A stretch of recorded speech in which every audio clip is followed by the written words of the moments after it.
गौशाला चौक सीतामढ़ी। कैसे विदाई करिए माई आवेला हमके दिल से रोआई। कैसे विदाई करिए माई आवेला हमके दिल से रोआई। साल में एक बेर आवेलू मैया, साल में एक बेर आवेलू मैया, बेटावा के अपना जईबू रुलाई। कैसे विदाई करिए माई आवेला हमके दिल से रोआई।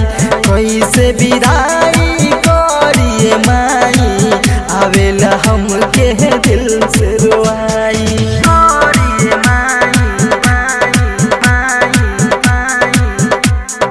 Music director DJ Prabhunand.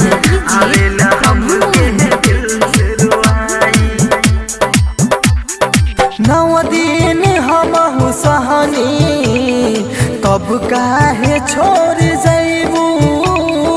अखिया में लोर देके जियरा झिझोर जईबू, जियरा झिझोर जईबू, जियरा झिझोर जईबू।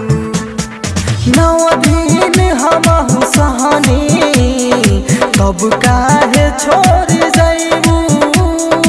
अखिया में लोर देके जियरा झिझोर जईबू, जियरा झिझोर जईबू, जियरा झिझोर जईबू। सेवका के अपना सतईबू ए माई कैसे जियल जाई। सेवका के अपना सतईबू ए माई कैसे जियल जाई। असरे में जिंदगी कटिए मैया, असरे में जिंदगी कटिए मैया, कैसे तोहके मनाई। कैसे विदाई करिए माई आवेला हमके दिल से रोआई। कैसे विदाई करिए माई आवेला हमके दिल से रोआई।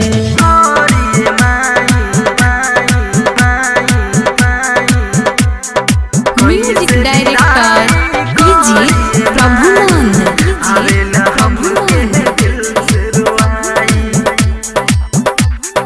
कहेला चंदन राजा रुक जाई तू एही साल।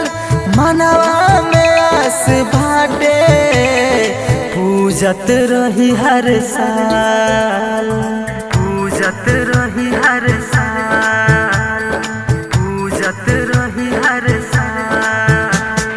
कहेला चंदन राजा रुक जाई तू एही साल। मनवा में आस बाटे पूजत रही हर साल, पूजत रही हर साल, पूजत रही हर साल। गौवा से हमरा जईबू ए माई दिलावा सबके टूटिए नु जाई। गौवा से हमरा जईबू ए माई दिलावा सबके टूटिए नु जाई।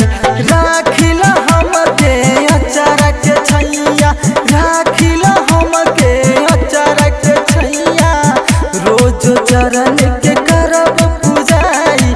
कैसे विदाई करिए माई आवेला हमके दिल से रोआई।